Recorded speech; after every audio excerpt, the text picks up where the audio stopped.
Mr. Wozniak, very pleased to see you here. Thanks for sharing your valuable time with us. Without wasting time, we are turning to our first question, which is related with the artificial intelligence. What do you think about the current pace of growth in artificial intelligence models? Can artificial intelligence potentially substitute humans in some domains of life? Could its outputs be considered as a form of art? The pace of growth is largely because it's sort of like the key word in technology these days, and a hype develops around it, and cult figures spring up, and everybody in the world is trying to put money into saying we have it. So everybody thinks, oh, we've got to get it faster and we'll be further along as the technology curve. The problem is it won't replace a human in my mind, and I've thought that way actually my whole life, but especially with artificial intelligence, I buy the A. It's artificial. It's not intelligence. Because as a psychology major, I studied the brain, and we don't really know how it works. And when is an AI? We aren't even talking about any sort of AI that will say, what should I do today? Or what's a good way to solve this problem? All it does is extract information that other humans have generated. You mean you don't know capabilities of our mind? It can surpass even artificial intelligence or something like that? It doesn't have any intuition yet. For example, a lot of our decisions that we make that are very important, or proposals to our bosses, have an emotional content. There's no emotion in AI. For example, oh my gosh, I might want to share a story about a dog that was saved by somebody who really cared, and I'll cry. AI doesn't cry. No, it's without the emotion you can't communicate that effectively with humans. Secondly, when AI is used for reports, they almost all sound boring. Almost none of them sound like they were really created by a human. And a human knows how to edit and concisely put down, get the right data, and ask questions a few times. It's like if I search the internet, I'll search it here, and I'll search there, and search there, and search there. Well, AI does a much better search job and returns one result, but it's hard to trust it. We're seeing examples every day where AI turned out falsehoods or was used by bad people to create falsehoods. So that doesn't mean AI is bad. AI is great. I'd love AI to give me what it found online. I'd like it to tell me where it found it. That we're missing. That's wrong. And secondly, I want to rewrite it. I want to write my own story. I want to learn from it so I can write down my own words, and then it will sound more human. And that's being found by professors and others that research it.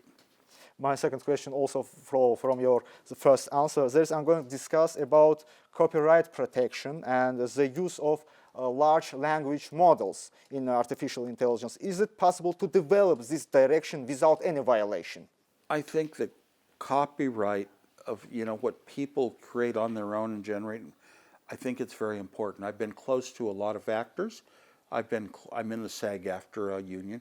I've been close to a lot of musicians, and what they create, it shouldn't be easily complicated and portrayed as though it is they. It should be.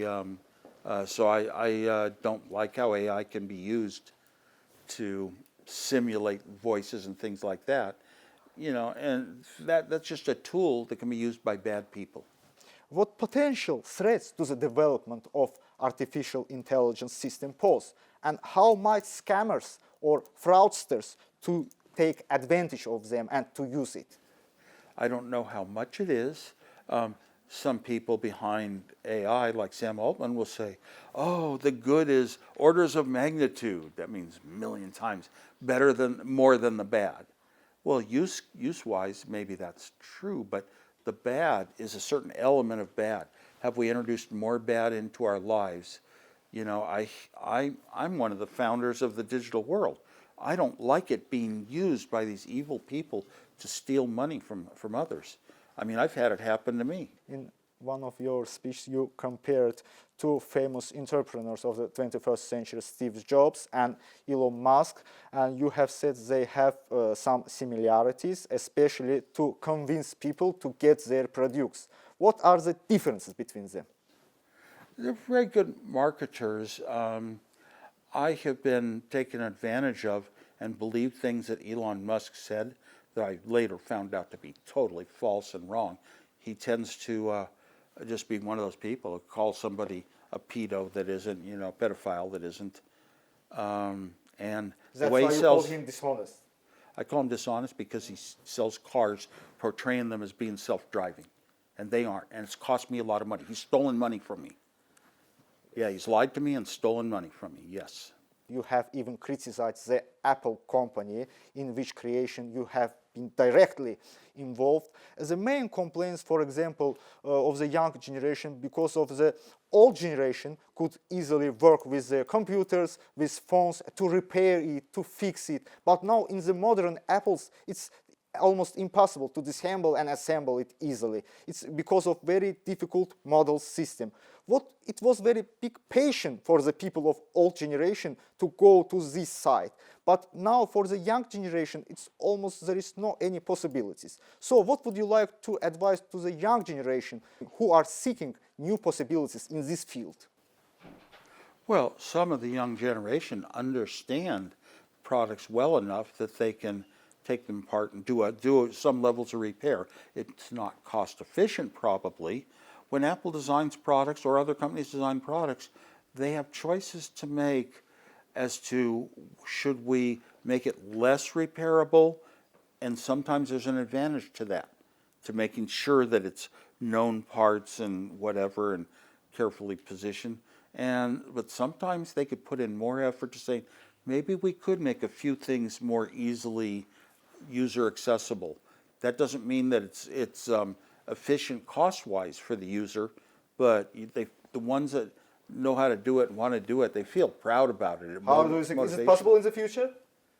It's possible. It's always possible to make things, you know, more or less. The trouble is things kind of get down to being all on one chip. And then what can you repair? What needs repair?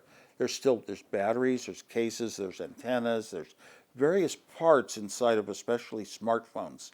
And some of those could be made a little easier to get to, but it takes more design effort and thinking about it. It's easier to just seal things up. The way it is the way it is. We're not going to make them use it. But maybe you don't use a piece of glue, some special glue that prevents it in a few cases. And I think Apple has made statements that they're on the side of more right to repair.